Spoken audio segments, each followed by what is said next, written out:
does an irresponsible upline affects his network? Siguro personal opinion ko na lang. Ako nung nagsisimula ako sa pag-networking career ko, naubusan din ako ng pera, naubusan din ako ng term ng panggalaw, pero hindi man lang sumayad sa isip ko na yung PE ng downline ko gagalawin ko.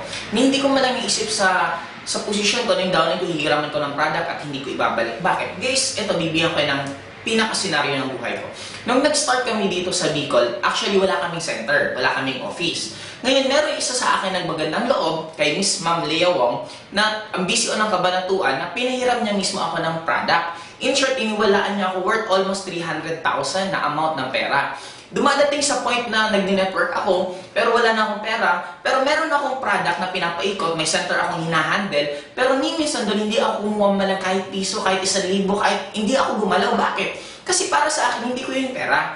Just like sana sa inyo, kung may hawak ang PE ng downline mo, hindi yan sa'yo. Hindi mo rin pwedeng i-justify na hawak mo yung pera, biglang nagkaroon ka ng family matters, may emergency sa bahay nyo, still hindi mo siya pera, wala kang karapatan dapat galawin yon.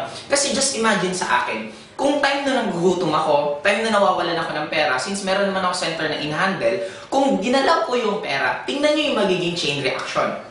Pag ginalaw ko yung pera at nalaman ni Ma'am Lea Wong na ginalaw ko yung pera, magagalit syempre. Pag nagalit siya, pwede niyang i-pull out yung investment. Pag pinull out niya yung investment, mani-negative downline ko. Bakit? Pag na-negative ang downline kasi wala nang mabibila ng product. Pag na-negative downline ko, hihina network ko. Pag humina network ko, hihina income ko. Kung ginawa ko yung chain reaction, baka nalusaw mismo ang in-global sa Bicol.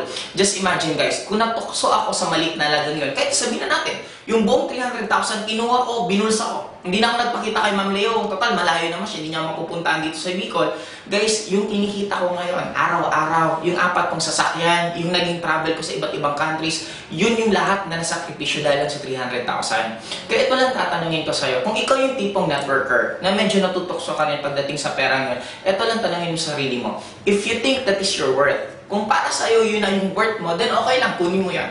Pero pag para sa'yo hindi mo siya worth, then don't do it. Malay mo guys, ikaw ang isang nag-aantay na katulad ko na yung kikitain ko after ilang years, yung hindi palang kikitain mo, tapos matutokso ka lang sa maikli or sa maliit na halaga.